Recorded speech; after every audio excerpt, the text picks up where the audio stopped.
avec nous ce matin. Tous ceux-là qui sont ici, je me rends compte que ce sont les mêmes qui étaient là hier, donc vous savez parfaitement l'intensité des rencontres d'hier. Et nous espérons que ce matin, nous aurons cette même intensité, ce même engouement pour que ces rencontres sortent avec des propositions intéressantes pour le pays. Ce matin, nous avons prévu de faire une restitution, mais là, avec le temps, nous pensons le faire à la clôture. Et on va entamer rapidement avec la table ronde numéro 3, qui a pour titre « Contexte et problématiques du mécénat culturel ». Et le modérateur de cette table ronde, c'est Willem Sédouard, avocat, consultant en ingénierie culturelle et ex-directeur des presses nationales d'Haïti. Donc, nous appelons M. Peter Frisch, directeur général de la Maison Deschamps, cofondateur de la Fondation Lucienne Deschamps.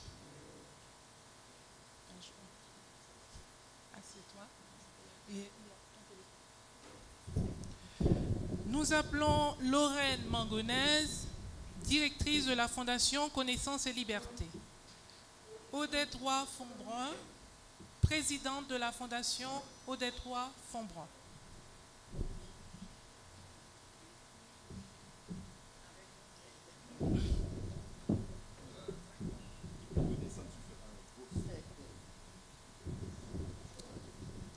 Et enfin, Didier Wilco, responsable du mécénat Institut français France.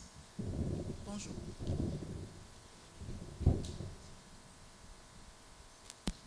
Bonjour tout le monde, je suis Willem Sédouard et c'est moi qui assure ce matin la modération. Donc nous avons 4 intervenants autour de la table ce matin pour nous entretenir du contexte et de la problématique du mécénat culturel. Avant de passer la parole rapidement aux intervenants, on a 1 heure répartie comme suit. 2 minutes à chaque intervenant pour se présenter leur action institutionnelle. 2 minutes pour faire la mise en contexte. 10 minutes par participant pour débattre, partager leurs témoignages sur le contexte et la problématique. Et 10 minutes réservées à la salle pour les questions. Ça nous fait 1 heure. On va essayer d'être bref, concis, et on va essayer aussi de dire le maximum dans un minimum de temps. On n'a qu'1 heure pour partager des expériences et dégager des perspectives de solutions. Tout d'abord, je passe la parole à Madame Fonbrun. Madame Fonbrun est présidente de la Fondation Odette Roy-Fonbrun. Donc, Madame Fonbrun, vous avez 2 minutes pour présenter la Fondation Odette Roy-Fonbrun. Odette Roy-Fonbrun, éducatrice, historienne, écrivain, présidente de la FOF pour l'éducation. La mission de la FOF est en priorité l'éducation civique, puis le développement du pays par le faire ensemble du combitisme et du tourisme lacaille. Mais notre autre mission concerne le patrimoine d'Haïti. Nous avons pour mission d'aider à le découvrir, à le protéger, à le promouvoir. C'est ainsi que la FOF a un concert à l'Oasis le 10 novembre pour présenter les chansons d'Haïti.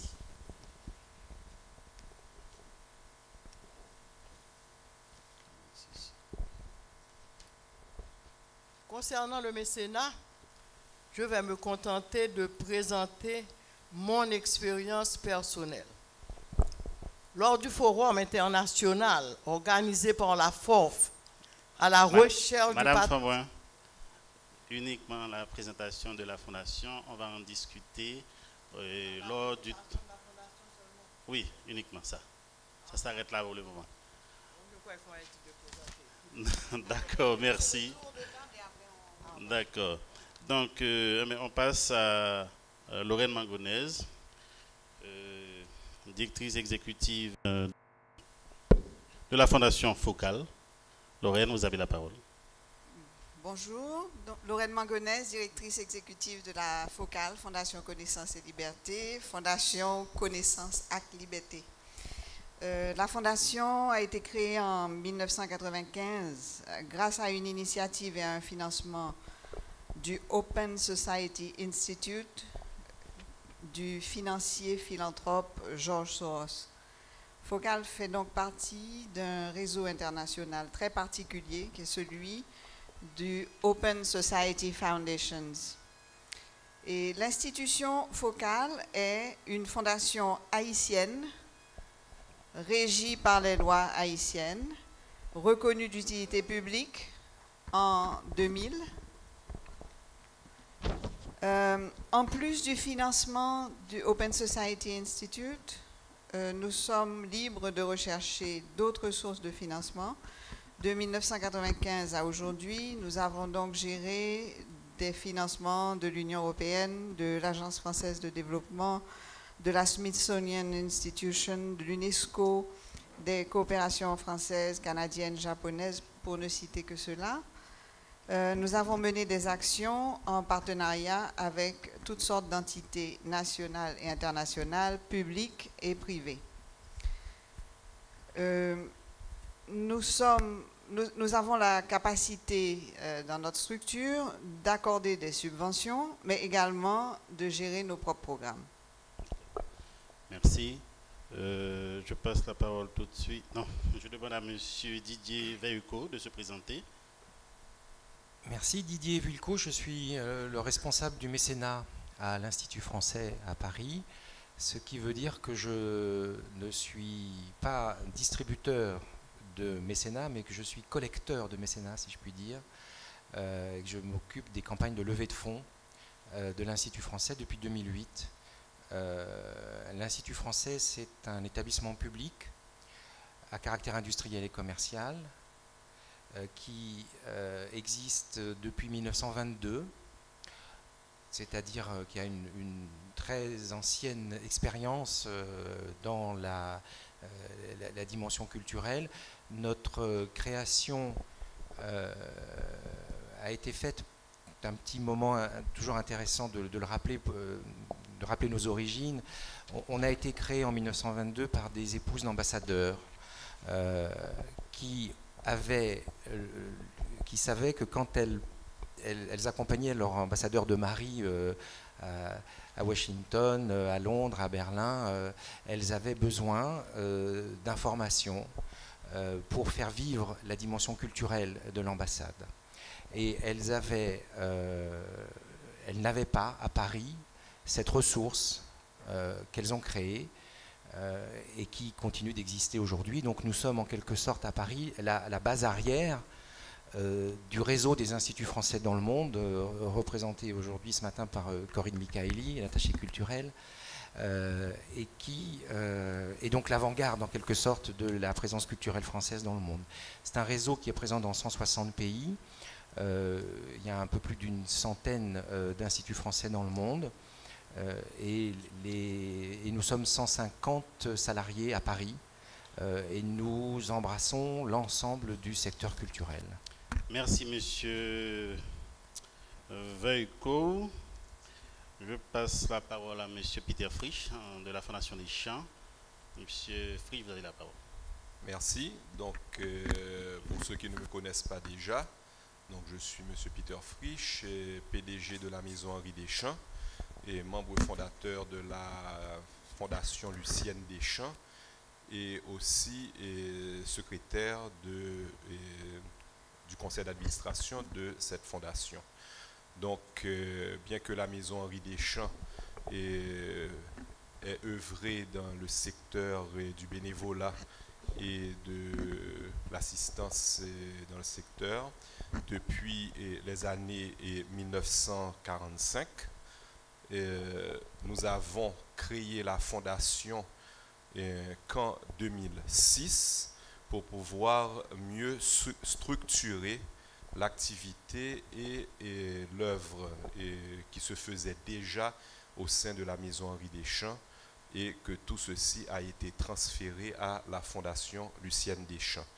Donc la dotation de cette fondation vient de la maison Henri Deschamps, et nous pouvons dire que 95% des fonds de la fondation Lucienne Deschamps proviennent de la maison Henri Deschamps. Donc les activités de la fondation découlent de sources et de celles économiques de la maison Henri Deschamps, entreprise qui œuvre dans le secteur de l'éducation, de l'édition et la culture. Donc automatiquement, notre action se dirige vers aussi donc nos domaines de compétences et d'expertise, d'expérience. Donc la Fondation Lucienne Deschamps œuvre dans l'éducation, la culture et par extension un peu le sport. Merci Monsieur Frisch. Vous en direz plus au moment de la tour de table. Je demande s'il vous plaît à l'assistance d'éteindre les téléphones portables ou bien de les mettre sous silence. C'est important pour ne pas perturber les différentes interventions. Rapidement, on va passer au contexte. Ce sera aussi tout aussi bref. Bon, le contexte, on est en Haïti, c'est un PMA, c'est un pays pauvre. M. Farel en a parlé hier et il y a suffisamment d'informations divulguées par les Nations Unies. On va pas s'y attarder. On parle du mécénat d'entreprise. Eh bien, quand on voit le paysage juridique, on voit un vide. Il n'y a rien sur le mécénat en Haïti, rien sur le parrainage qui a pourtant cours. Sur les associations qui font œuvre d'intérêt général, il n'y a pas de loi. Certainement, les fondations sont mieux loties. Il y a la loi de 1934, mais rien n'est dit sur le mécénat et quels avantages l'État donne aux institutions qui pratiquent le mécénat en Haïti. En ce qui concerne le ministère de la Culture, qui a au niveau du gouvernement la responsabilité de la gestion de la culture, c'est le NINI. Il n'y a pas encore de politique culturelle, ni de plan stratégique formulé. Les actions qu'on pourrait qualifier d'actions mécénales au niveau de l'État relèvent du fait du prince. C'est une autorité qui décide de donner sans perspective de contrepartie. On va dire que c'est comme ça que ça se passe.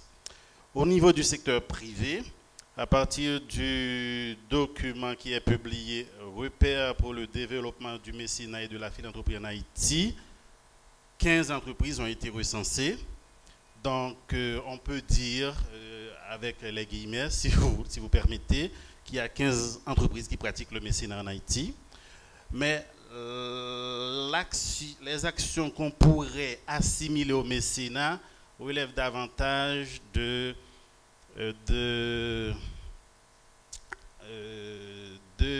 l'intervention, on va dire, de la société civile. Il y a beaucoup d'associations qui ont des actions qui vont dans beaucoup de fondations, je dirais, qui agissent dans ce sens. Il y a pas mal d'ONG qui ont aussi des actions d'intérêt général, qui soutiennent des actions d'intérêt général, mais sans aucun souci de retour. Et il y a certains individus qui se prêtent au jeu mécénal, on va dire ça, pour brosser rapidement de façon sommaire, non pas caricaturale, le contexte haïtien. Donc, c'est un contexte difficile et pourtant, il y a des actions qui se font. La preuve, on a la Fondation Lucienne Deschamps, il y a la Focale qui agit en tant que distributeur de mécénat, il y a l'Institut français qui collecte des fonds pour mettre en évidence la dimension culturelle de la coopération. Il y a bien sûr une institution réceptrice, c'est la Fondation Odette-Roy Fonbrun. Ce que nous allons demander à tout un chacun, c'est leur partage d'expérience dans ce contexte difficile. Alors, pour le partage d'expérience, rapidement, alors, vous me permettez de faire un petit retour en arrière. Les 15 entreprises, il y a des entreprises du secteur privé, certainement, qui soutiennent des actions culturelles. Mais ce qu'on constate dans le paysage, comme il n'y a pas de loi qui cadre l'intervention mécénale en Haïti, la plupart des soutiens qui sont faits au secteur culturel s'apparentent davantage au parrainage.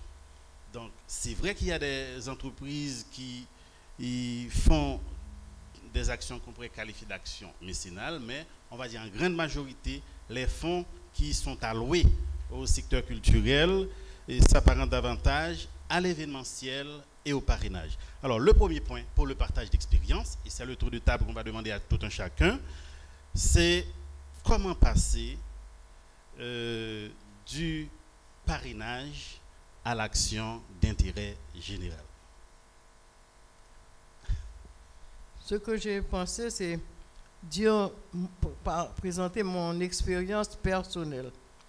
Et lors du forum international organisé par la FOF à la recherche du patrimoine amérindien, nos conseillers économiques nous avaient fait classer les supporters du projet selon le montant de leurs dons. En sponsor or, sponsor argent, sponsor bronze. Grande a été ma surprise d'apprendre que si je recevais l'appui d'une banque, je ne pourrais pas recevoir le support d'une banque concurrente. Certes, je savais que chaque banque lutte pour réussir mieux qu'une autre, mais pas qu'elles étaient comme des ennemis. On devait alors mettre des banderoles les messages de l'une et pas ceux de l'autre. Je n'ai pas pu l'accepter. Je me suis rebellé en leur disant que je défendais un patrimoine national et non pas les intérêts d'une entreprise.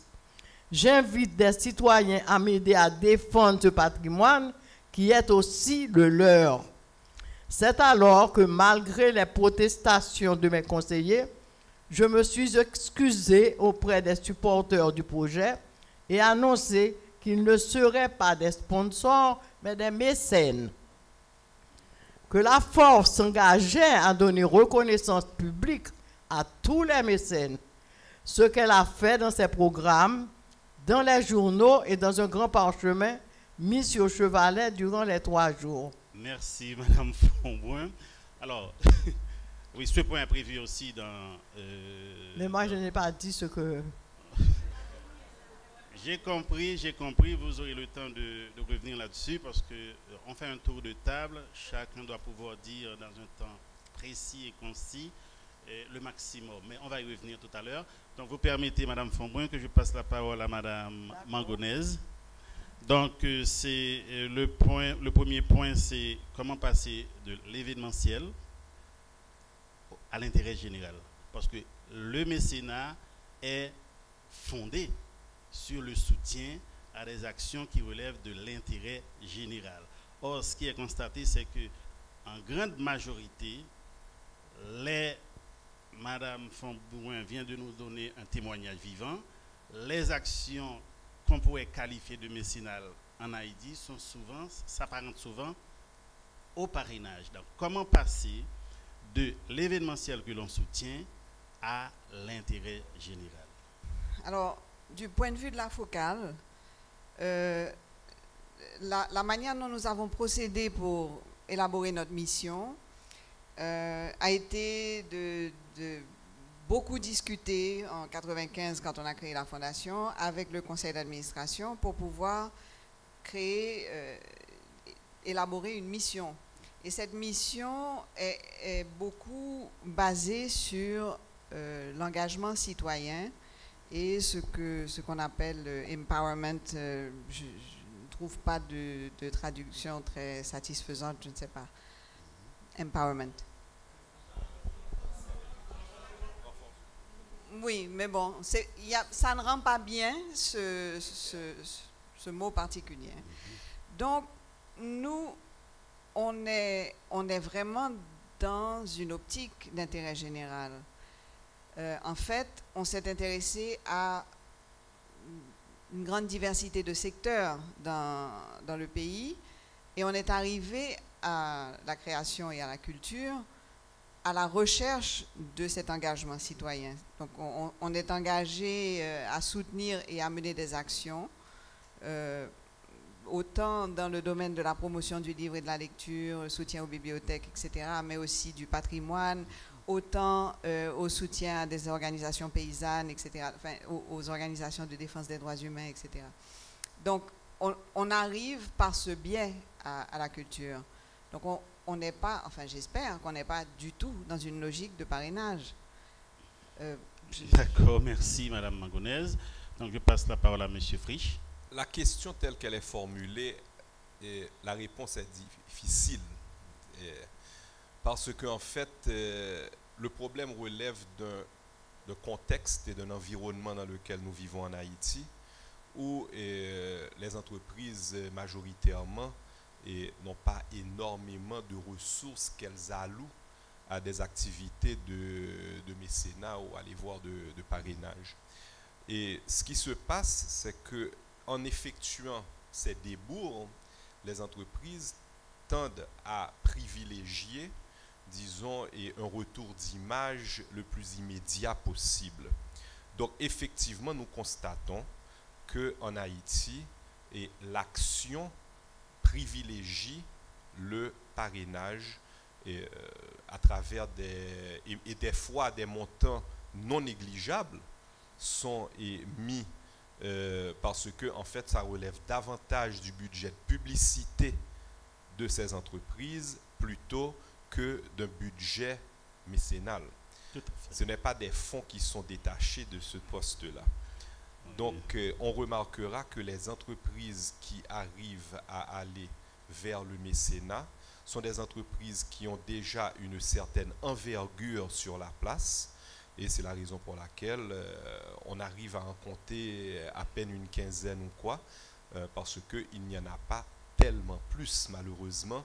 Et je pense que la présentation de Kessner-Farrell hier a été assez éloquente en matière de la réalité de l'environnement. Maintenant, à dire que qu'est-ce qui doit être fait pour pouvoir passer davantage au mécénat, parce que Willem Sédouard l'a aussi bien expliqué, on ne recherche pas dans le mécénat un retour d'image immédiat.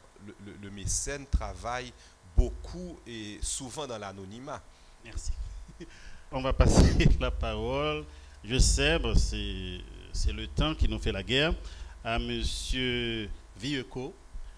C'est vrai, vous n'êtes pas familier au contexte haïtien, mais la France coopère avec un ensemble de pays du Sud qui présentent des caractéristiques, les mêmes caractéristiques qu'Haïti, et comment, à partir de l'action de l'Institut français,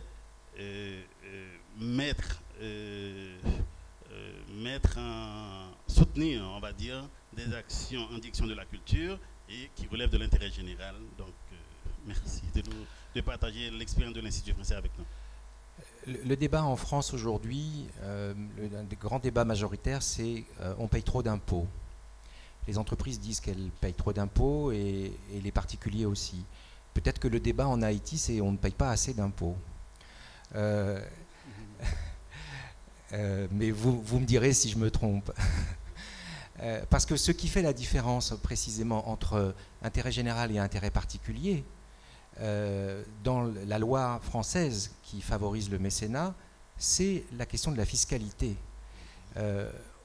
Quand l'État renonce à une recette fiscale en offrant la possibilité de déduire de ses impôts 60% quand on est une entreprise ou 66% quand on est un particulier, l'État donne aux entreprises mécènes ou aux particuliers mécènes la co-gestion de la défense de l'intérêt général. Et c'est à partir de cela, à partir de la loi de 2003, donc c'est quand même très récent en France, hein, que le mécénat ait pris cette importance et entre dans le débat public. C'est à partir de cette loi où la défense de l'intérêt général s'est posée comme étant, aujourd'hui je dis souvent que Rome n'est plus dans Rome et l'intérêt général n'est plus nécessairement dans les ministères ou dans les établissements publics qui en dépendent, comme le nôtre, mais ils se co-gèrent, ils se co-partagent avec les entreprises mécènes ou les particuliers mécènes. Donc pour moi, la réponse à votre question, c'est la question de la fiscalité. Oui, oui, bon, rapidement. J'aimerais dire que quand même de ce côté-là, la Haïti permet aux entreprises mécènes de déduire de leurs impôts, c'est-à-dire ça passe vraiment dans les charges d'entreprise et même pas à 60%, 75%, ça passe à 100%. Donc ce problème ne se présente même pas dans le cas actuel d'Haïti. Il se trouve seulement que si ce montant doit pouvoir être déduit au niveau des résultats d'une entreprise, le don, c'est-à-dire cette action mécénale doit être dirigée vers une institution reconnue et établie. Donc, d'où peut-être que la voie, c'est de davantage que ces entreprises, au lieu de faire des dépenses de marketing, puissent avoir des entités organisées dans lesquelles elles peuvent avoir confiance pour pouvoir faire ces apports. Merci, M. Frisch. Avant de vous passer la parole, Lorraine, Mme Mangonez, j'allais dire tout simplement, c'est vrai, dans le décret de 2005 sur la fiscalité, il y a des déductions qui sont accordées aux entreprises, mais ces déductions-là ne s'apparentent pas, ne sont pas assimilées à l'activité mécénale. Donc, c'est vrai, comme a dit M. Vico, c'est la question fiscale qui se pose. Ça veut dire comment l'État peut-il encourager, inciter, pousser les entreprises à s'engager dans l'activité mécénale dans un but de complémentarité. On est un pays pauvre. Le budget du ministère de la Culture, le directeur général est là, s'élève, si vous permettez, à 31 092 421,41 $ américains. En gouttes, ça fait 1 364 957 300 000 gouttes. C'est le nouveau budget 2013-2014. Donc ça représente 1,9% du budget national. L'État ne peut pas tout faire. Donc il faut que le secteur privé s'engage. Mais comment l'État va-t-il permettre, créer les conditions favorables à l'engagement dont parlait Lorraine tout à l'heure, des institutions privées dans le financement d'activités, d'actions culturelles relevant de l'intérêt général. Donc c'est vrai, on paie moins d'impôts dans ce sens, dans le sens où l'État ne donne pas des avantages fiscaux qui encourageraient l'action mécénale. Donc comment, à partir de ces trois points qui ont été cités tout à l'heure, c'est 1, augmenter la pression fiscale, 2, l'engagement institutionnel, 3, eh bien, c'est la défense de l'intérêt général en soutenant des actions sans souci de retour immédiat. C'est un peu ça le point de vue de M. Frisch. Et Mme Fonbouin qui s'estomaquait, si vous permettez, et de l'attitude arrogante des banques qui adoptent une approche plutôt commerciale que mécénale. Voilà, donc comment maintenant passer du parrainage au mécénat? Donc je vous accorde la parole, Mme Mangonez. Je voulais juste réagir un peu à comment où va ça nous permet de passer au deuxième point rapidement. Et comment tout à fait. Focal n'est pas dans le domaine du mécénat d'entreprise. On n'est pas une entreprise, on est une fondation. Donc, par rapport à la question que vous avez posée au début, c'est un peu, enfin, c'est pas tellement notre place de répondre là-dessus. Par contre, je peux parler d'expérience, comme j'ai cru comprendre qu'il s'agissait d'un partage d'expérience sur cette table ronde. Donc, je peux parler d'expérience. Il est clair que pour nous, il est absolument fondamental de payer nos impôts individuels. C'est quelque chose de très important pour nous à Focal. Par ailleurs, Focal est de manière un peu théorique en tant que fondation exemptée de certaines obligations. Cependant, on est facturé par l'EDH, la CAMEP, comme une entreprise. Ça veut dire qu'on est facturé beaucoup plus que... Alors qu'en tant que fondation qui rend un service public et qui collabore avec énormément d'institutions privées et publiques, on devrait bénéficier d'un tarif différent. Mais ce n'est pas possible. En fait, c'est assez compliqué de fonctionner dans cet environnement lorsqu'on est en train d'aider et de donner et qu'on n'est pas perçu comme tel, comme rendant un service public. Bon, ça c'est à côté. Mais l'autre problème, c'est qu'on a un peu une tendance ici à, vu l'ampleur des problèmes, à dire il n'y a qu'à imiter tel système, il n'y a qu'à venir avec telle loi, il n'y a qu'à faire ci, il n'y a qu'à faire ça. Lorsque, comme la plupart des personnes ici présentes, on est aux prises avec la réalité, je crois qu'on a besoin, plus qu'autre chose, de se réunir et de s'associer pour réfléchir ensemble et pour faire pression sur les pouvoirs publics. C'est peut-être par là qu'il faut passer. Madame Fonboin. Bon, je dois dire que pour la fondation, la difficulté, c'est qu'on a plusieurs branches. Nous sommes nous-mêmes, et nous faisons du parrainage, puisqu'on paie les écoles, puisqu'on paie l'écolage d'une quantité d'enfants, donc on est soi-même parrainage. Et ensuite, on a la formation aussi que l'on finance. Et puis maintenant, quand on a les projets concernant le patrimoine, on a besoin de mécènes.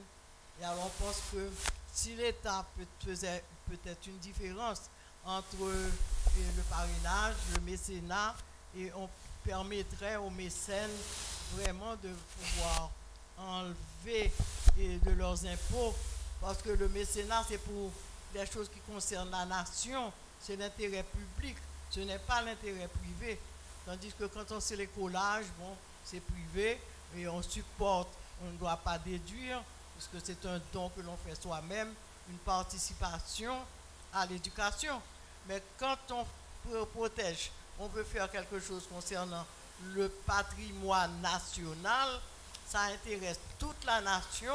Un banquier est un citoyen comme n'importe qui, il doit faire le même effort que tout le monde. Et alors l'État peut reconnaître le mécénat en déduisant, et parce que l'intérêt est un intérêt national, un intérêt général. Donc même dans l'État ferait une différence entre les dons que l'on donne, si on est un sponsor ou si on est un mécène. D'après moi, c'est là qu'il faut faire la différence. Merci, Madame Fonboin. Monsieur Frisch. J'aimerais tout simplement rajouter que une entreprise citoyenne, ce n'est pas seulement une entreprise qui fait du mécénat ou qui apporte des aides. Et je suis tout à fait d'accord du point de vue qui a été évoqué que l'entreprise citoyenne, c'est aussi une entreprise qui paye ses impôts. Ceci est extrêmement important. Toutefois, j'aimerais signaler et aussi rappeler qu'il ne faut pas seulement augmenter la pression fiscale, parce qu'en Haïti, augmenter la pression fiscale, c'est l'augmenter sur les mêmes payeurs d'impôts déjà existants. Donc la pression fiscale se fait toujours sur les mêmes, alors qu'il y a il faut de préférence élargir l'assiette fiscale. Au niveau du fisc haïtien, il y a une tendance, c'est toujours plus facile d'aller vers les mêmes qui payent l'impôt et même les entreprises citoyennes qui payent bien leur impôt. Il y a toujours manière de toujours trouver un ajustement quelconque dans les registres pour pouvoir payer, demander un montant additionnel, mais il y a énormément de citoyens et d'entreprises dans ce pays qui sont totalement sous le radar. Et je pense que le fisc doit surtout travailler à s'investir, à élargir cette assiette fiscale. Lorsque j'entends à la suite de la grève de la douane et des marchands parlé qu'ils sont très embêtés parce qu'ils ont des containers d'oignons qui sont en train de perdre à la douane et qu'ils ont pour 75 000 $ américains d'oignons qu'ils sont en train de recevoir. J'appelle ceci, ce n'est pas de la petite entreprise. Ce sont des entreprises qui méritent bien d'être bien enregistrées au fisc et qui puissent participer à son obligation d'impôt aussi. Merci, M. Frisch. M. Vicon. Madame Fonboin, tout à l'heure, s'est définie comme étant une rebelle. Enfin, elle s'est rebellée. Et hier, dans un des débats, M. Guy Supplice d'Unibank a très bien défini ce qui était d'un côté le parrainage et la publicité, où là, il demandait effectivement l'exclusivité de la présence de sa marque sur l'événement, et puis le mécénat qui était, pour lui, qui avait cette dimension collective. Et le projet dont vous parliez tout à l'heure avait cette dimension collective, et vous avez eu raison de vous révolter. Mais ce qui m'étonne ou me réjouit, je ne sais pas, c'est que j'ai, moi, à Paris, les mêmes problèmes à résoudre. C'est-à-dire que nous pratiquons à l'Institut français plusieurs manières de rassembler des mécènes, et celle qui marche le mieux, c'est le mécénat collectif, dont a parlé hier M. Supplice. Le mécénat collectif, ça suppose effectivement de pouvoir faire asseoir à la même table la BNP, la Société Générale, Peugeot et Citroën. Et ça suppose, pour moi qui suis en responsabilité, un très grand travail de pédagogie vis-à-vis des entreprises. Même si elles sont contentes de participer à la défense de l'intérêt général sur tel ou tel projet, elles ont toujours, pratiquement toujours, la tendance à demander l'exclusivité. Je veux bien venir dans votre comité de mécènes, mais je veux être le seul. Et donc, il y a pour moi un travail de pédagogie, et quand je sens que je ne vais pas y arriver tout seul, et ça arrive parfois, je n'arrive pas à convaincre les entreprises de s'asseoir à la même table, eh bien, étant donné que que je travaille dans un établissement public, j'ai toujours la possibilité et la ressource d'avoir recours à l'autorité politique. Et c'est ce que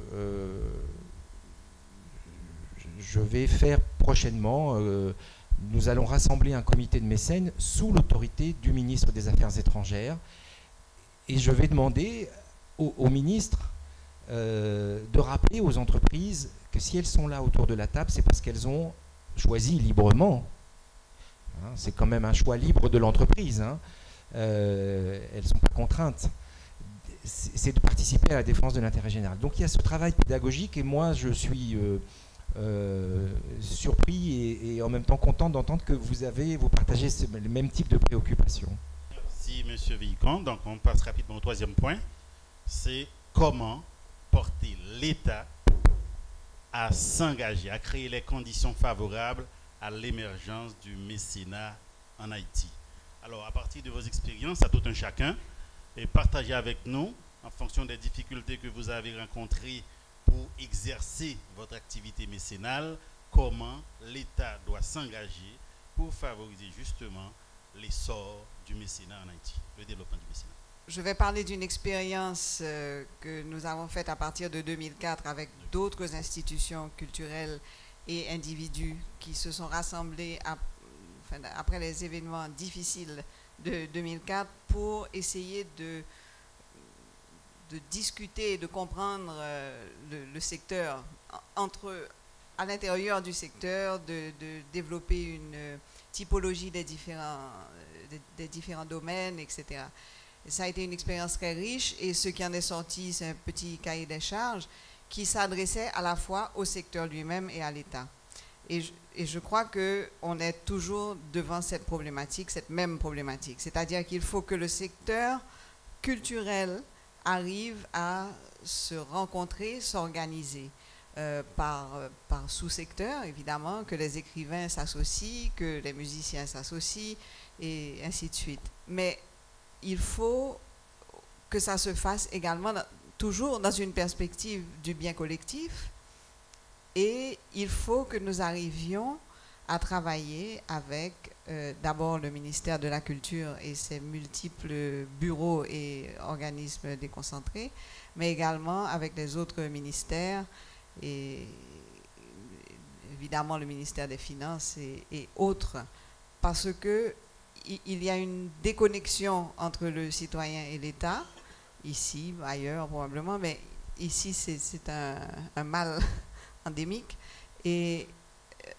il n'y a pas moyen de demander à l'État de faire son travail, c'est-à-dire de jouer son rôle d'arbitre et d'organisateur, si le secteur lui-même n'est pas organisé pour être un vis-à-vis en face des pouvoirs publics. Merci, Madame Mangonnaise. Ok, Monsieur Frisch. J'aimerais ajouter que, effectivement, comme ça a été évoqué plus tôt, la loi sur les fondations remonte à 1934 et mériterait d'être revisitée. Aujourd'hui, s'il y a une intervention de l'État qui pourrait aider au niveau des fondations, c'est que il n'y a pas vraiment un contrôle sur l'action des fondations. Il y a en fait, la fondation relève de quelle entité? C'est la mairie qui reconnaît la fondation et le ministère de l'Intérieur qui l'enregistre. Une fois que ceci est fait, cette fondation est livrée à elle-même. En comparaison, les ONG dépendent du ministère du Plan et ont quand même des obligations, et même si elles ne sont pas souvent respectées, elles ont des obligations envers ce ministère du Plan en termes de plan d'action, de budget et tout à soumettre à ce ministère du Plan. Or, qu'est-ce que l'on constate? Quelle a été notre expérience au niveau de la fondation? Par exemple, la fondation n'est pas exempte de droits de douane, par exemple, comme les ONG. Donc, si nous devons importer des biens pour pouvoir mener une action à l'intérieur d'une fondation, mais au niveau de la douane, on doit payer plein pot et les droits de douane et la TCA.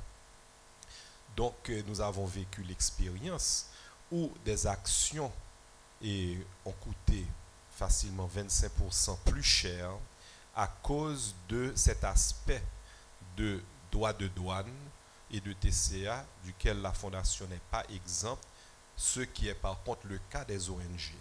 Et c'est la raison pour laquelle nous avons constaté que certaines fondations qui ont commencé en tant que fondation se sont converties en ONG. Même si elles portent le nom fondation, elles se sont converties en ONG. Donc je pense qu'il y a quand même un travail de réflexion à faire de ce côté-là pour donner, disons, plus de facilité aux fondations à mener leur action, parce que les fondations, en tant que telles, sont des organismes caritatifs à but non lucratif qui n'ont aucune fonction de gagner du revenu, mais en fait de faire une action sociale et d'intérêt collectif. Merci, Monsieur Frisch. Monsieur Veillicon, je ne sais pas si vous avez quelque chose à ajouter. Allez-y. Non, je pense comme Lorraine que ce secteur doit faire une combite pour se mettre ensemble, pour avoir des visions, des projets, des demandes. Il faut que chaque personne pense et demande. Tandis que si on se met ensemble, on peut arriver à décrire ce que l'on veut attendre de l'État. Parce que comme disait Peter, si on a besoin d'importer, on ne peut pas, et sans payer les droits de douane. Donc il faut qu'on se mette ensemble, ces fondations-là, et voir qu'est-ce qu'on peut demander à l'État. Et pour définir, on sera en face de l'État un bloc. Ce qui ne se passe pas en Haïti, on ne fait pas de combite, c'est chacun pour soi. Il est temps qu'on s'arrête d'être chacun pour soi. D'accord. Monsieur Veillicon. Je voudrais revenir sur la question des entreprises mécènes et peut-être laisser la question de l'État aux fondations haïtiennes. Quand je disais tout à l'heure que j'avais un travail pédagogique à faire vis-à-vis des entreprises mécènes, j'ai aussi, moi, à me remettre en question quand je suis face à une entreprise. C'est-à-dire que je viens effectivement lui présenter un projet, mais je dois comprendre aussi quel est son intérêt à agir. Et c'est dans la compréhension que je vais avoir de son intérêt à agir que je vais être en capacité de lui proposer des solutions ou des idées, en particulier dans le domaine des contreparties, dont on a parlé aussi un peu hier. Les contreparties, la loi française ne dit pas ce qu'elles doivent être, elle en limite simplement le montant. Et donc à partir de là, on est vis-à-vis de l'entreprise mécène dans une situation où on doit faire preuve d'inventivité. Évidemment, la contrepartie la plus simple, c'est de lui offrir des places pour le spectacle, des billets pour un vernissage et des opérations de relations publiques. Mais on peut aussi imaginer toutes sortes de contreparties. Je me souviens d'avoir assisté à une conférence sur le mécénat donnée par le directeur du Kennedy Center à Washington, qui lève plusieurs dizaines de millions de dollars américains chaque année. Et il expliquait que comme contrepartie à un mécène qui avait financé un ballet de danse classique, il y avait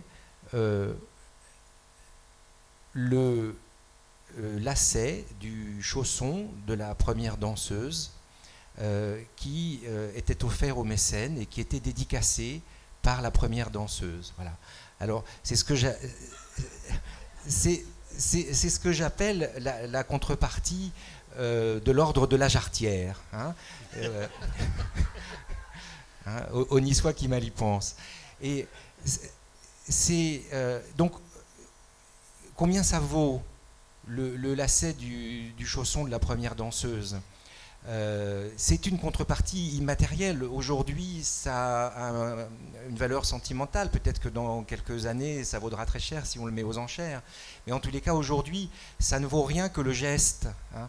Et ce type de contrepartie immatérielle, en quelque sorte, elles doivent être travaillées avec celui qui a pour mission de rencontrer le mécène et le mécène pour chercher quelle est la meilleure des contreparties à lui offrir.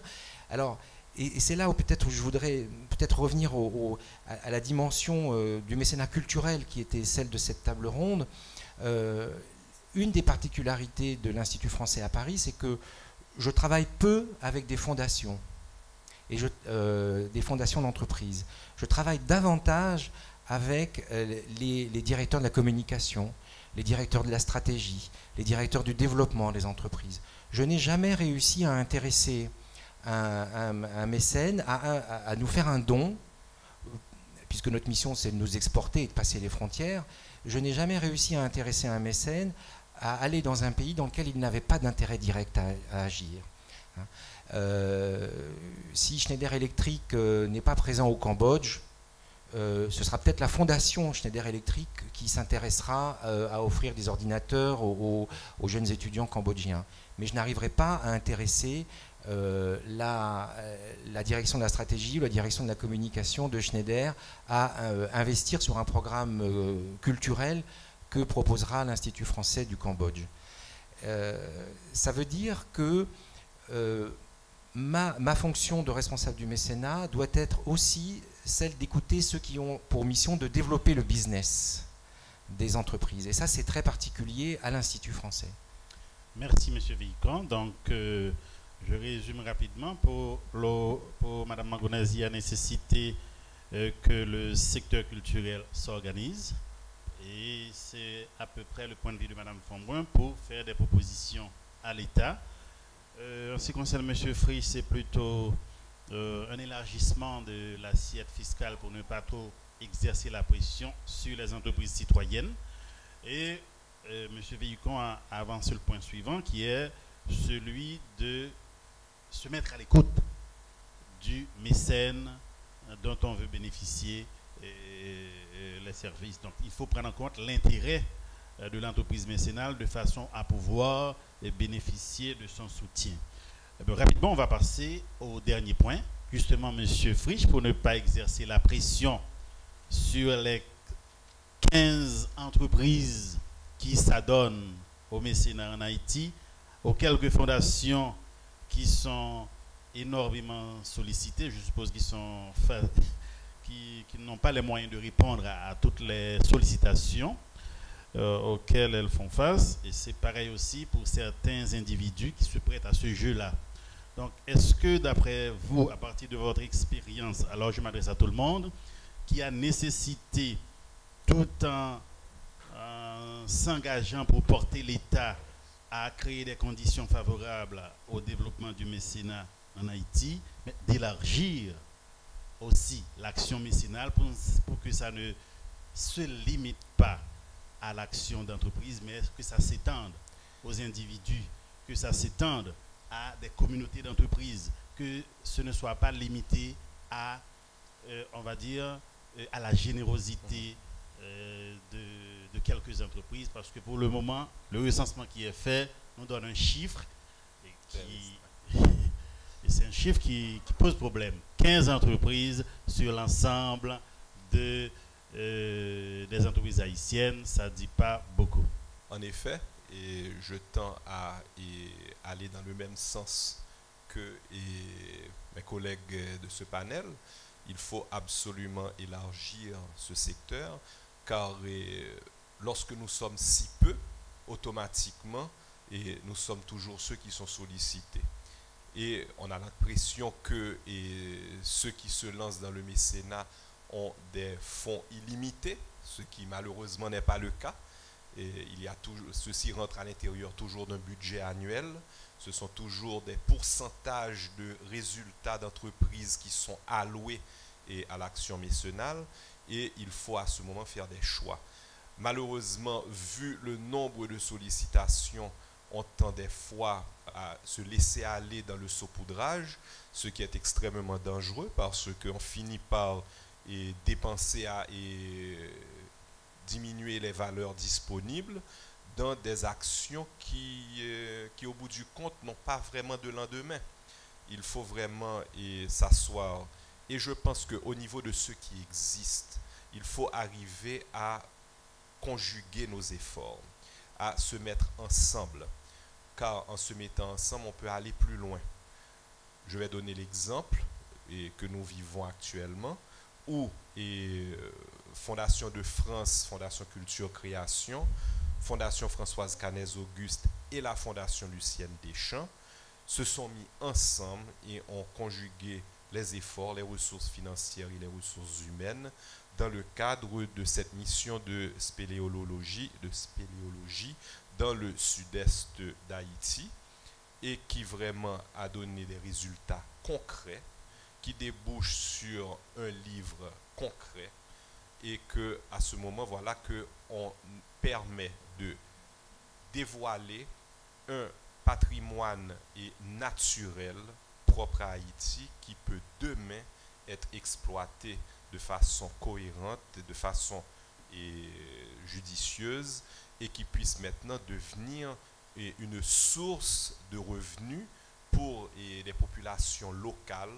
et créer une industrie locale sur les sites où sont découvertes ces grottes. Et voilà un exemple que je pense qui peut être reproduit comme modèle dès l'instant que nous soyons des institutions qui puissions avoir la même vision et qui puissions voir que nous allons dans la même direction avec des intérêts communs mais collectifs. Oui, sur la nécessité de... J'ai entendu parler des spéléologues. Je vais quand même mentionner que nous avons été les premiers à soutenir ces spéléologues pour aller découvrir les grottes. Donc nous avons été parmi les premiers et avec les Deschamps. Bon. Non, mais comme nous sommes de tout petits mécènes et nous nous contentons d'apporter vraiment notre soutien partout où nous pouvons être petits mécènes. Et nous avons parfois besoin, nous autres, de mécènes, mais quand même, quand nous le pouvons, partout où nous le pouvons, nous donnons notre aide notre appui à tout effort concernant le patrimoine. Je voudrais quand même dire deux petites histoires que quand je suis rentré d'exil en 86, après 27 ans d'exil, et il y avait une combite solidarité pour la reconstruction des écoles qui avaient été détruites par la dite révolution. Eh bien, j'ai été ému de voir les enfants des rues venir apporter des centimes parce qu'ils voulaient être partie prenante dans cette reconstruction des écoles. Et c'est de là qu'est né le combitisme. Tout s'appelait combite, tout le monde voulait participer. Et je pense que si par exemple le gouvernement disait on va faire une combite nationale pour reconstruire le palais national, eh bien il n'est pas question qu'on est tous des citoyens, on va participer à la mesure de nos capacités. Donc c'est pour dire que on n'a pas besoin d'être un grand mécène. Tout le monde peut être mécène selon ses capacités. À partir du moment où c'est un projet national, c'est un bien national que l'on défend, un patrimoine national, chacun contribue selon ses moyens. Donc nous, petits mécènes, eux peut-être plus grands mécènes, mais mécènes quand même. Merci. Merci Madame Pomé pour cette contribution. Donc on peut étendre l'action mécénale aux individus, aux citoyens. Et là, dans ce que l'État doit faire, on a le directeur général du ministère de la Culture qui est là. Et on peut déjà penser à des avantages fiscaux au bénéfice de ceux des individus, des citoyens haïtiens qui participent au financement de la culture. Donc, Madame Mangonnet, vous voulez ajouter? Pas grand-chose à ajouter, mais en fait, pour rebondir sur cette anecdote, il faut pas oublier que Radio Haïti Inter, qui avait été complètement détruite et fermée pendant la dictature, a pu repartir en 86 grâce à la collecte de fonds, et la majorité des fonds qui ont été collectés pour réouvrir Radio Haïti Inter sont venus de tout petits et vraiment de tout petits donateurs de tout le pays qui sont arrivés avec une gourde, deux gourdes, 5 gourdes. En fait, les gros donateurs, je crois qu'on pouvait les compter sur les doigts d'une seule main. Donc, c'est bien, c'est important, c'est émouvant, c'est bien de souligner le côté, le désir de citoyenneté et le désir de participation à des choses citoyennes qu'il y a dans ce pays, parce que je crois que c'est une de ses forces. Il y a une énergie extraordinaire malgré tous les déboires dans ce pays, mais en même temps, ça illustre quelque chose d'assez problématique. Ça veut dire que ceux qui ont de l'argent ne se voient pas tellement comme citoyens. C'est fort, mais c'est malheureusement un peu la perception qu'il y a aujourd'hui. Bon, un dernier point, on a surtout parlé du point de vue du donneur, du mécène. On va essayer de parler rapidement du point de vue du bénéficiaire, du mécénat. En Haïti, il n'y a pas de loi sur les associations. Les associations n'ont pas la personnalité juridique. Comment partager avec nous votre expérience sur cette réalité difficile quand vous êtes sollicité par une association qui n'a pas de statut légal, qui a juste une reconnaissance du ministère des Affaires sociales, qui n'a pas la personnalité juridique? Comment faites-vous pour développer un partenariat avec une association qui est dans une situation pareille et qui peut-être est porteuse d'un projet d'intérêt général intéressant? Ça, c'est un premier point. Il y a un deuxième point. Souvent, les institutions qui s'engagent dans le financement d'associations sont confrontées à cette difficulté. C'est un problème de capacité de gestion.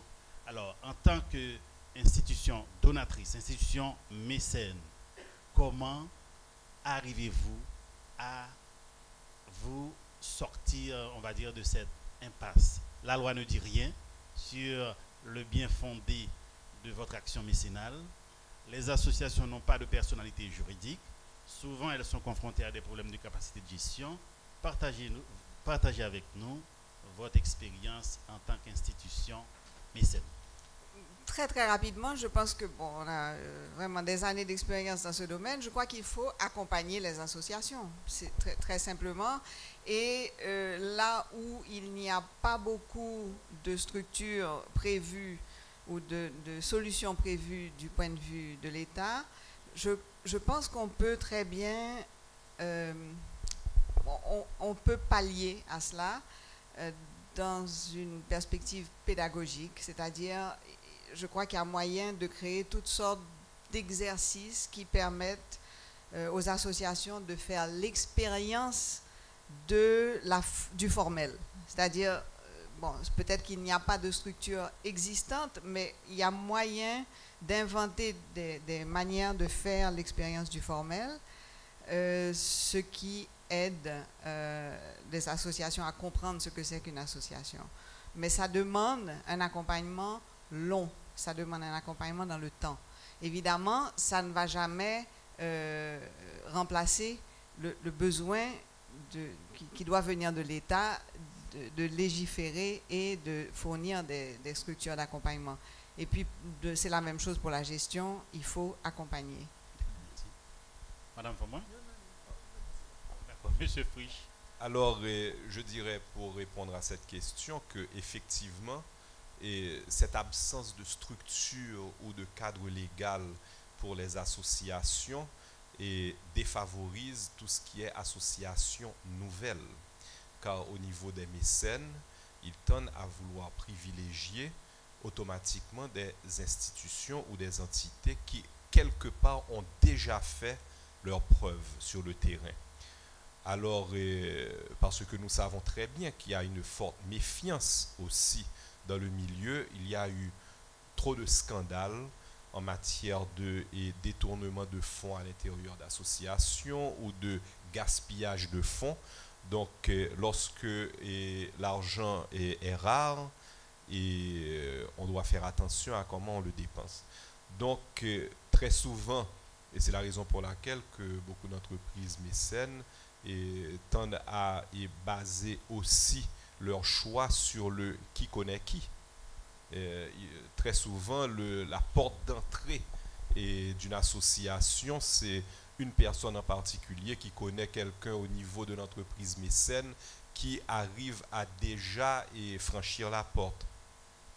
Donc, effectivement, ce que nous vivons au niveau de la Fondation Lucienne Deschamps, c'est effectivement d'apporter un appui plutôt aux entités qui ont déjà fait leurs preuves sur le terrain et que nous accompagnons. Donc automatiquement les besoins qui nous sont sollicités, lorsque c'est sur la base juste d'une lettre et accompagnée d'une photocopie d'un document reconnaissance du ministère des Affaires sociales, ça ne va pas très loin.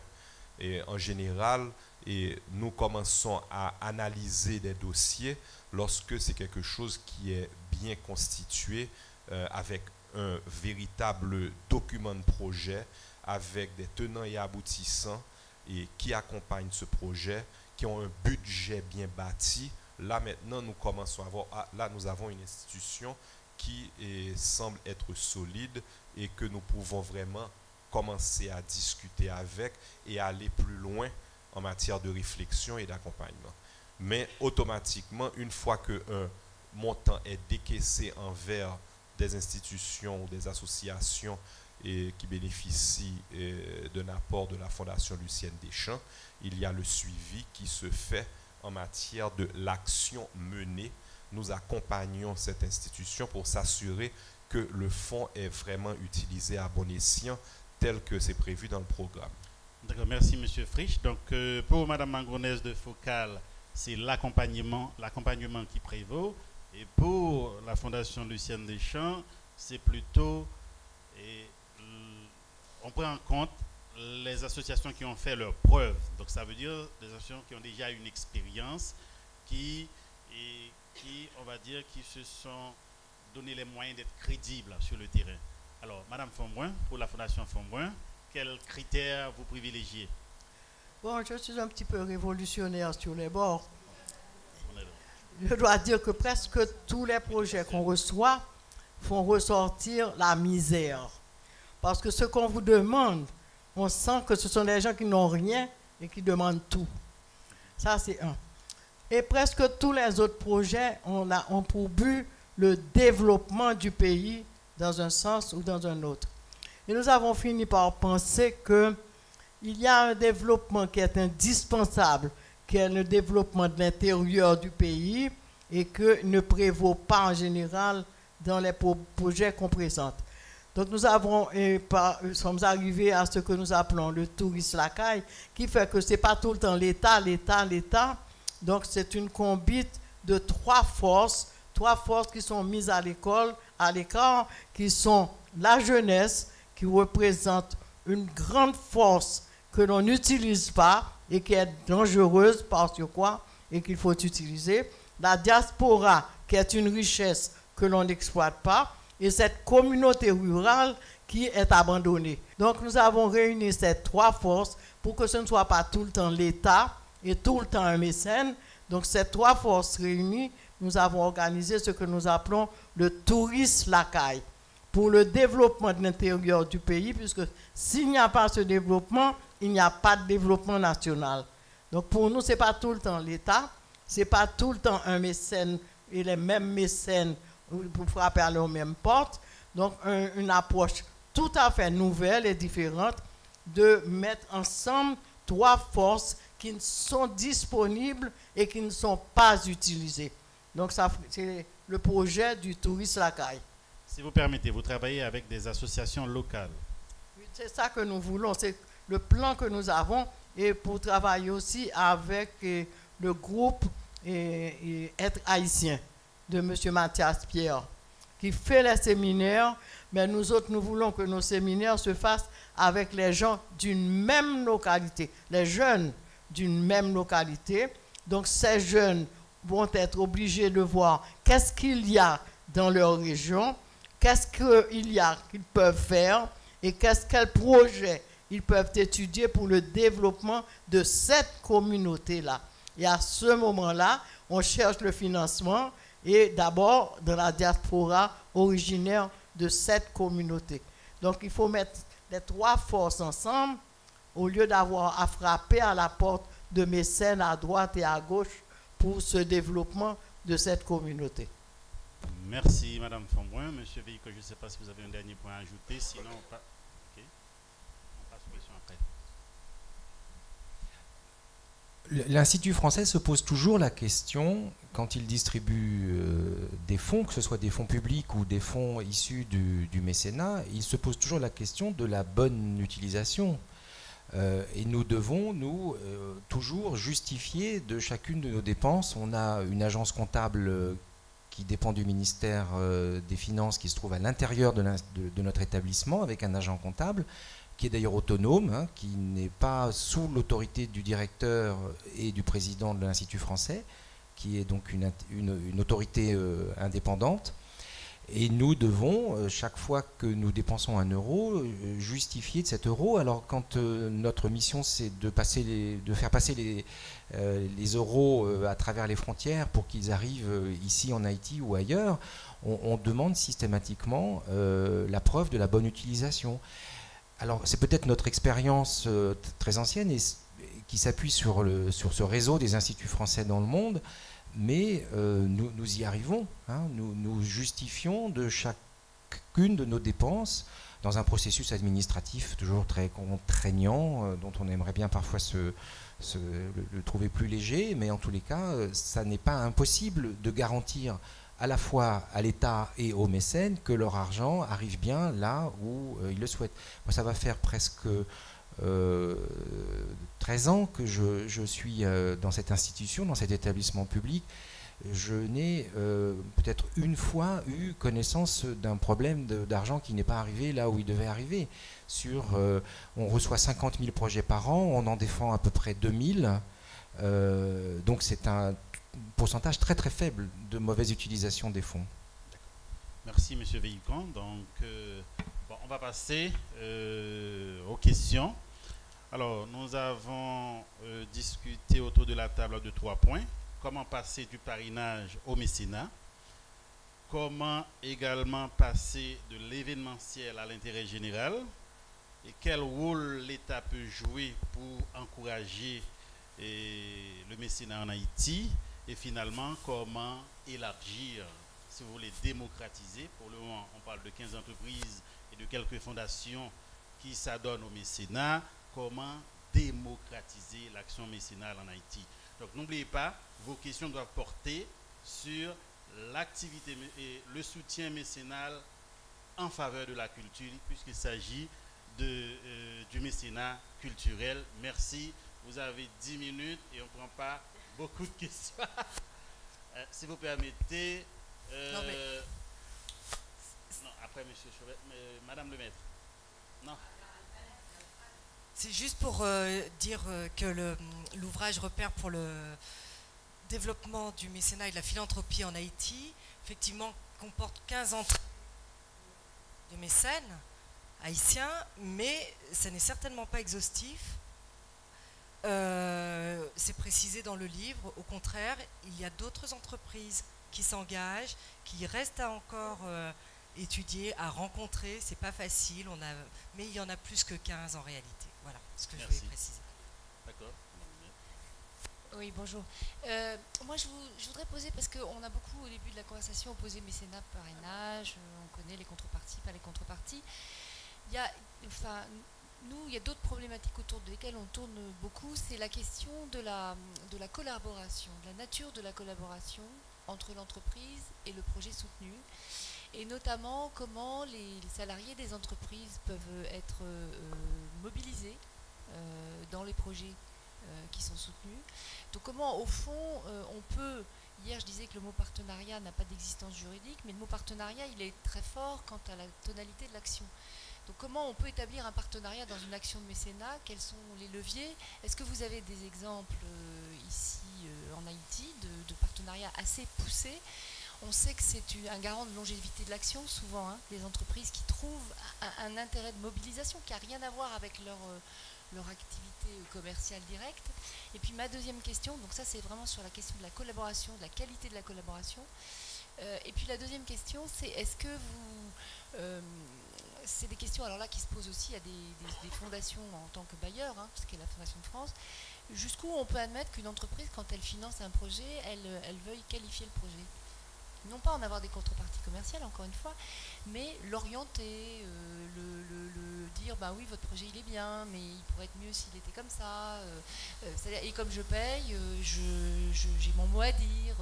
Alors là aussi, on a il y a des réflexions assez intenses sur ces sujets dans le contexte français, parce que, par exemple, des entreprises peuvent vouloir renforcer, aider à renforcer l'organisation des projets qu'ils soutiennent parce qu'ils ont des techniques pour ça et qu'ils se disent, bah, en même temps que je vais apporter des moyens financiers, je pourrais faire du conseil technique. Mais le conseil technique, on sait aussi qu'à un moment donné, il peut être un gérant. Donc, où est-ce qu'on s'arrête? Voilà, c'est sur ces deux questions, la nature de la collaboration qui va beaucoup plus loin que juste faire un chèque. Sans qu'on soit dans du parrainage. On reste dans du mécénat, c'est-à-dire on n'est pas en train, de la part de l'entreprise, de vouloir vendre ou valoriser ses produits. Merci, Madame le Maître. Donc, je pense que c'est une question qui est liée au quatrième point, c'est l'élargissement de l'activité mécénale. Est-ce que, au niveau par exemple, de l'entreprise des champs, est-ce que c'est un projet institutionnel? Ça veut dire que ce n'est pas un projet juste de la direction, mais l'ensemble de l'entreprise participe au projet mécénal et contribue aussi. Donc, c'est ce petit point que je voulais préciser. Je dirais, dès l'instant qu'on accepte que le secteur éducatif émarge du secteur culturel aussi, nous pouvons dire que notre expérience dans ce domaine-là va tout à fait dans ce sens. Et les institutions éducatives vers lesquelles nous apportons un appui mécénal s'accompagnent toujours d'un encadrement au niveau de l'entreprise. Par exemple, nous avons dans l'entreprise la division des éditions et le service de formation des enseignants, où il est impératif que le service des éditions soit partie prenante dans l'activité même de l'école pour pouvoir améliorer la qualité pédagogique, pour que nous partions d'un constat à un point A et que nous puissions aboutir à un résultat qui, en termes d'élèves, en termes d'objectifs d'établissement, que nous puissions mesurer l'impact de l'apport, de l'accompagnement. Ce n'est pas toujours facile parce que certains établissements craignent à ce moment-là que, quelque part, il y a une sorte de prise en main et de l'entreprise qui sont en train de perdre le contrôle de leur établissement. Et nous avons vécu des cas d'écoles qui ont préféré faire un repli par rapport à cette démarche active de l'entreprise et d'accompagnement et de contrôle. Donc, il faut que dans cet exercice-là, que ça aille dans les deux sens. Oui, que nous exigeons cet accompagnement auprès de l'institution qui reçoit, mais il faut que l'institution qui reçoit soit prête aussi à recevoir cet accompagnement, et ce n'est pas toujours le cas. Mais nous avons cette démarche systématique également. Pas à 100% de tous les projets que nous appuyons, mais je dirais à 80%, nous avons cette démarche d'accompagnement du projet que nous finançons. Et du point de vue interne, si vous permettez, du point de vue interne, qu'entendez-vous par la contribution du personnel? Est-ce que c'est le personnel projet mécénal? Est-ce que c'est un projet qui est porté par la direction ou par l'ensemble de l'entreprise? Est-ce que ça participe de la culture de l'entreprise? C'est au nom des valeurs qui... Oui, parce que dès l'instant que ce sont les... Quand nous parlons d'éducation, nous savons que la Maison Henri Deschamps est une entreprise où sa colonne vertébrale est effectivement le secteur éducatif. Donc, vu que nous avons des ressources humaines à l'intérieur de cet établissement qui ont de l'expérience dans ce secteur, nous mobilisons le plus souvent des ressources internes à l'entreprise pour accompagner le projet. Il y a certains projets qui émargent de la Fondation Lucienne Deschamps elle-même, qui sont des décisions du conseil d'administration de la Fondation Lucienne Deschamps pour aller dans ce sens, tel que, disons, la formation des maîtres, le projet de formation des maîtres, le projet du centre éducatif à Thomonde, par exemple, mais beaucoup de projets nous viennent qui sont initiés par des institutions externes à l'entreprise ou à la fondation, et dès l'instant que nous acceptons, après analyse de la demande et du projet, de l'accompagner, nous ne faisons pas un accompagnement strictement financier où nous apportons de l'argent, nous faisons quand même, il y a des ressources mobilisées à l'intérieur de l'entreprise, particulièrement, comme j'expliquais plus tôt, dans le cadre des éditions Deschamps. Les éditions Deschamps, ce n'est pas la Fondation Deschamps, mais ce sont des ressources humaines à l'intérieur des éditions Deschamps qui sont mobilisées pour apporter leur contribution à cette démarche. Et les délégués pédagogiques, la direction même des éditions qui vont vers ces écoles, vers ces institutions pour pouvoir apporter un encadrement et veiller que ce qui est prévu dans le projet d'accompagnement, c'est bien ce qui s'accomplit. Madame Fomouin? Nous avons une petite expérience dans ce domaine parce que nous donnons des mini-bibliothèques à des écoles. En principe, la participation de l'école, c'est justement de nous faire des rapports sur ce que l'on fait avec les mini-bibliothèques. Ils signent un document quand on leur donne la mini-bibliothèque, mais ce n'est jamais respecté. On nous promet, on affirme qu'on va nous donner les comptes rendus qui représentent leur contrepartie. Parce que nous donnons la mini-bibliothèque, mais il faut qu'on ait les effets. À quoi utilise-t-on? Donc leur engagement n'est pas financier, mais de rapport sur l'utilisation de ces mini-bibliothèques. Eh bien bon, même les plus, ceux-là qui jurent, parce qu'on leur fait une petite formation et on donne la mini-bibliothèque, et le plus souvent c'était Maël qui le faisait, et ils signent un papier.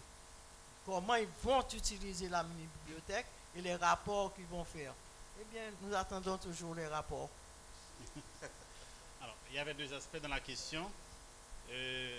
En accompagnant, oui, en accompagnant. En principe, c'est la contrepartie, ce n'est pas un accompagnement financier parce qu'ils ne peuvent pas payer. Donc maintenant, c'est leur contrepartie, c'est la partie, je dirais, qui serait financière, qui ne peuvent pas financer, mais qui vont faire un rapport. C'est leur contrepartie. Oui, oui. Il y avait un deuxième aspect, c'est la tentation de remodéliser le projet, d'orienter le projet. Est-ce que dans l'accompagnement, cette tentation-là, est-ce que vous n'êtes pas confronté à ce risque-là de vouloir réorienter le projet en fonction, puisque vous, en tant que mécène, vous... Bon, disons, cette réalité est toujours présente, car lorsque l'on met le doigt dedans, et si l'on constate des failles ou l'on constate, disons, certains problèmes dans la démarche, et nous travaillons avec l'institution pour réajuster. Et c'est ce que j'expliquais plus tôt, que des fois, ceci débouche sur une réaction de la part de l'institution de crainte d'une mainmise, d'une récupération par la fondation de leur projet ou de leur entité, de leur institution à proprement parler. Donc c'est quand même, il y a un travail d'équilibre à faire toujours là-dessus, et nous veillons quand même à ce que ça reste et demeure le projet de cette institution et l'action de cette institution et non la nôtre. Donc, vous veillez à ne pas dénaturer le projet. Avant de passer la parole à M. Vico, on prend la question de M. Chauvette. Ça peut être une question ou ça peut être des commentaires? Non, à vous. Non, ça peut être des commentaires ou ça peut être des questions? Oui. Bon, j'ai plusieurs commentaires à faire. Et tout d'abord, du point de vue des mécènes ou des entreprises, c'est vrai, peut-être qu'on a relevé que 15 entreprises, mais il y a énormément, beaucoup d'entrepreneurs qui font du mécénat. Et je crois que suite à la réflexion de Mme Mangonès, disons que ceci est lié peut-être à un manque d'implication au niveau des implications dans la société, je crois que c'est tout à fait faux. Il y a énormément de gens qui font beaucoup de choses, mais ils les font d'une façon personnelle. C'est pas, disons, il y a une politique de leur entreprise, mais il y a énormément de choses qui se font. Mais je veux surtout insister sur l'autre aspect, l'aspect des porteurs. Je crois que les porteurs doivent revoir leur copie. Premièrement, mon expérience à moi, sur 100 projets qui sont présentés, 90% sont des projets ponctuels. Et je pense que si on veut vraiment inciter les entreprises à faire du mécénat, il faut que ce soit des projets qui durent, qui vont donner des résultats dans le long terme. Deuxièmement, vu la distance qui existe entre le secteur culturel et le secteur de l'entrepreneuriat, il y a un fossé, disons même. Je pense que le secteur porteur doit se trouver des champions, doit identifier des champions dans le secteur des entrepreneurs, afin que ces gens puissent avancer et vendre leur projet, afin qu'il y ait une sorte de réceptivité du côté des entrepreneurs. Parce que ce qui arrive, c'est que les porteurs, très souvent, viennent avec des projets, des mini-projets, très souvent. Ce sont des institutions, des organisations qui n'ont pas de visibilité, qui ne sont pas connues. Les entreprises, étant très éloignées de ce secteur, n'ont pas les données, n'ont pas la capacité de chercher à s'informer au niveau de ces porteurs, je dirais. Donc, il il y a une difficulté à créer le contact entre les porteurs et les entrepreneurs. Donc je crois que tout d'abord, il y a une réalité, c'est que, premièrement, c'est que le secteur des affaires, étant ce qu'il est quand même limité dans ses capacités financières. Je crois que le secteur des affaires doit faire un effort au niveau de mieux serrer leurs objectifs. Ils sont tellement sollicités par tous les secteurs, culture, sport, social, santé et tout. Donc il y a un choix qui doit être fait au niveau de ces entreprises à prioriser un secteur. Je prends la Fondation d'échelle comme exemple. Et hier, j'ai remarqué que c'était éducation, culture et sport. Ça m'a frappé de voir sport dans c'est un vaste programme. Je me demande, est-ce que la Fondation des Champs a les moyens de s'impliquer dans tous ces domaines en même temps? Donc, je crois qu'il y a un problème. Il faut l'avouer, au niveau du secteur des entrepreneurs, il y a des limitations. Mais le plus important, c'est que les porteurs doivent changer de stratégie et doivent avoir une autre approche. Comment solliciter, comment se trouver ces champions dans le secteur des entrepreneurs qui pourront porter leur cause et défendre leur cause au niveau des conseils d'administration. Merci, M. Chevet. Donc, ces 3 points, si je me permets de résumer, c'est le problème de capacité, comment présenter de vrais projets. C'est le premier point. Deuxième point, c'est une logique de médiation. Se servir des champions pour porter les projets plus loin. Troisième point, c'est la spécialité. Bon, d'accord. Je passe la parole à M. Vico. Oui, sur répondre sur le premier point de Mme Lemestre tout à l'heure, partager deux expériences. Une qui concernait le Brésil. Nous étions dans la saison de la France au Brésil qui a duré 6 mois. C'était en 2009. Et nous avions le projet de présenter à Brasilia, la capitale politique, un artiste contemporain contestataire. Et nous avions besoin d'un cofinancement et que nous sommes allés chercher du côté du mécénat. Nous avons ciblé tel ou tel mécène à qui nous sommes allés présenter le projet. L'intérêt du mécène, son intérêt à agir, c'était qu'il s'agissait de la capitale politique, Brasilia, et qu'il avait l'ambition de pouvoir avoir un vernissage avec les autorités politiques brésiliennes pour pouvoir présenter, faire une belle opération localement. Donc l'accord du mécène est arrivé assez vite. Ce qui s'est passé ensuite, c'est que le dossier est passé au niveau de la direction de la communication de cette entreprise et que le contact avec la directrice de la communication a été tout de suite pour moi problématique parce que l'artiste en question, contestataire,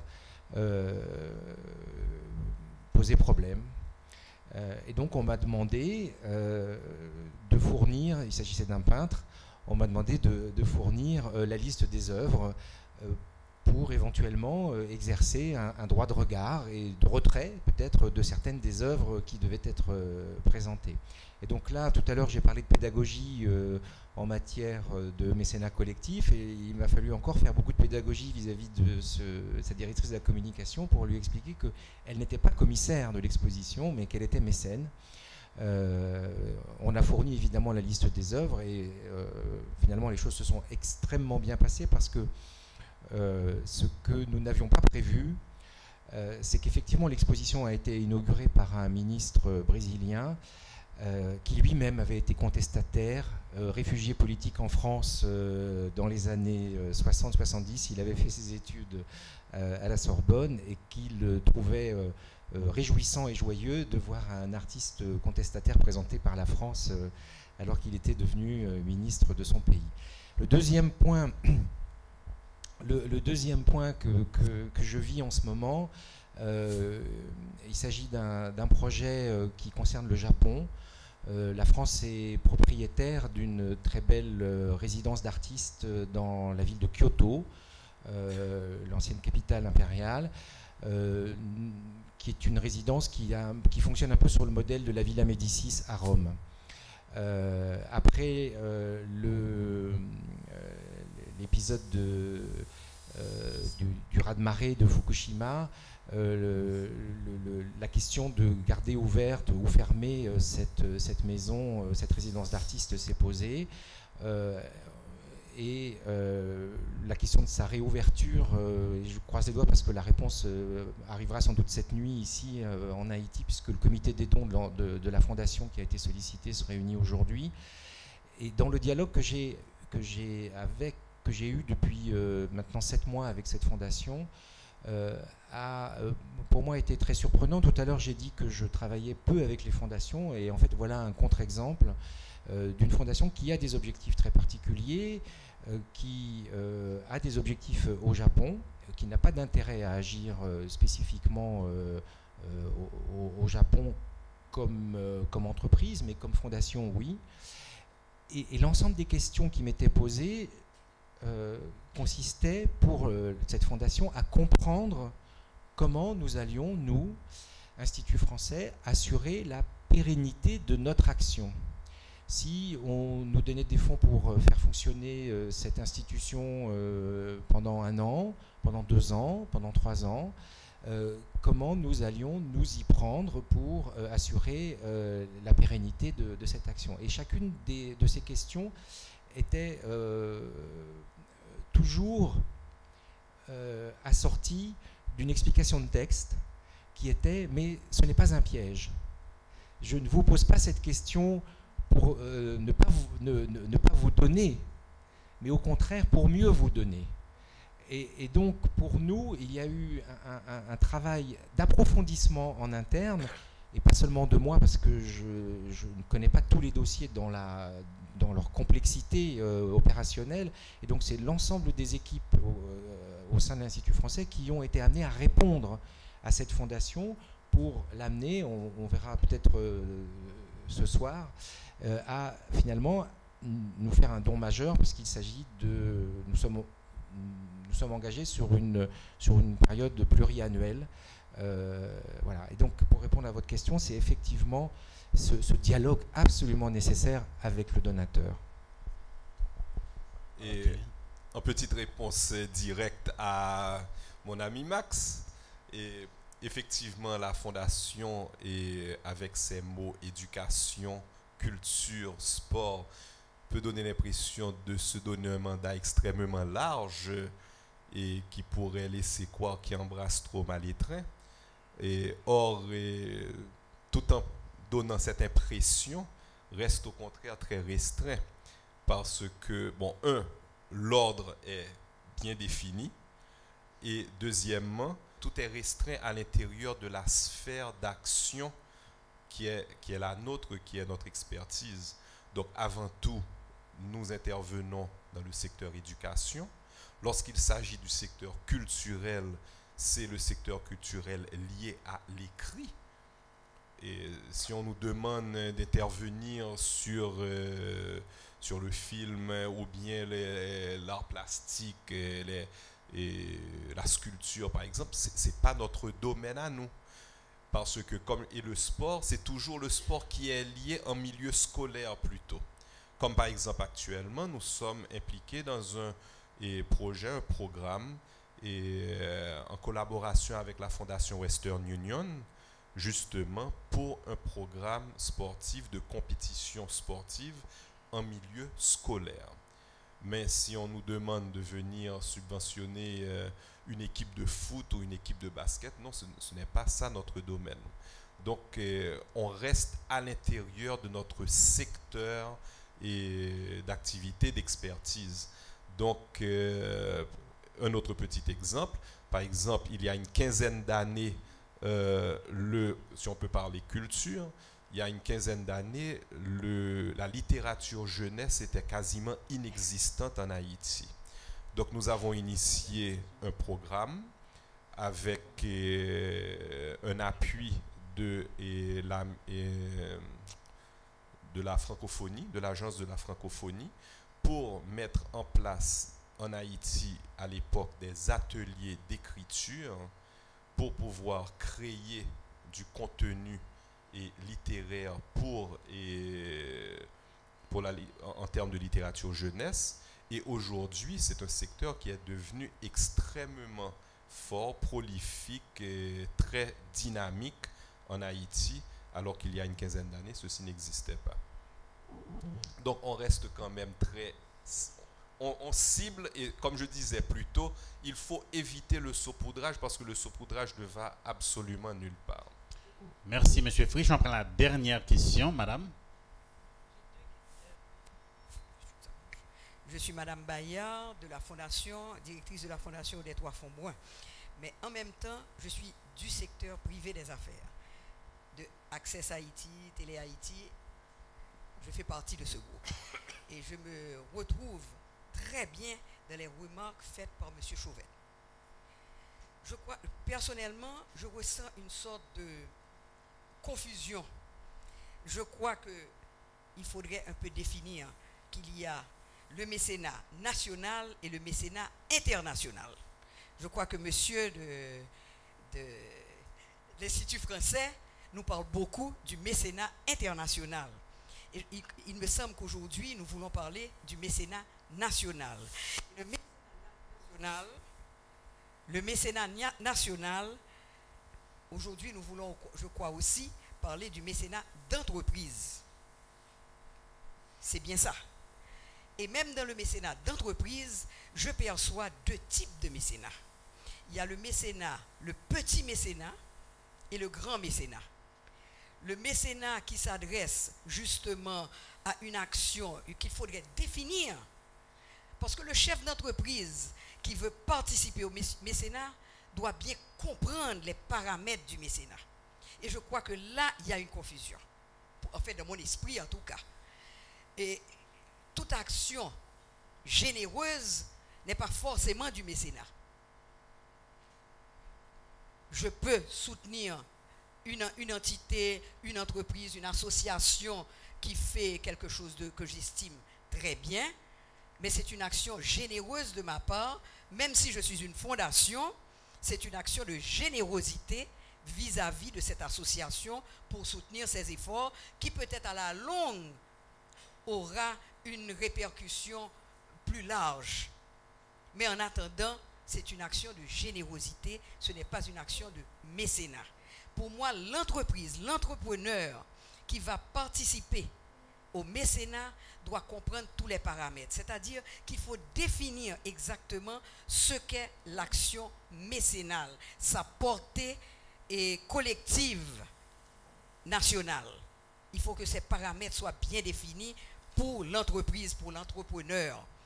Il faut aussi définir les conditions de sa participation, c'est-à-dire quels sont les bénéfices qu'il va en tirer.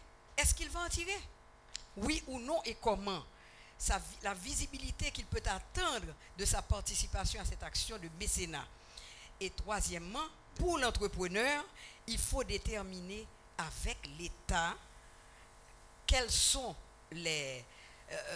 qu'est-ce qui va être, quel est le montant ou le pourcentage de sa participation qui peut relever du mécénat et de quoi elle va bénéficier.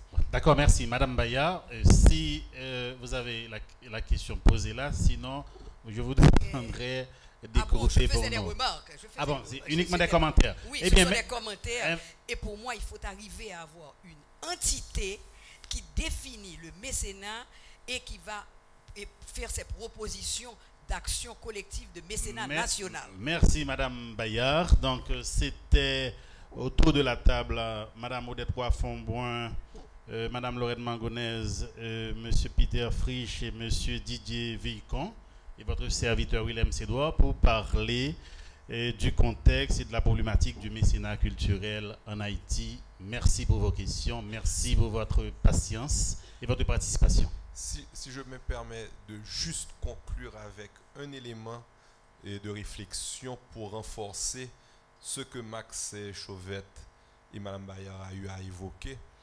Effectivement, vu qu'en Haïti, il y a beaucoup de sponsoring qui se fait, et vu que le sponsoring est de nature marketing, on tend à penser que c'est majoritairement ce qu'il se fait et qui ne se fait essentiellement que cela. Or, il y a beaucoup d'acteurs, que ce soit des particuliers ou des entreprises, qui aussi contribuent et font de l'apport dans le plus grand anonymat. Ils ne font pas de publicité autour de ça, ils ne font pas beaucoup de bruit, okay? Ils ne font pas battre la grande caisse, pourtant ils agissent.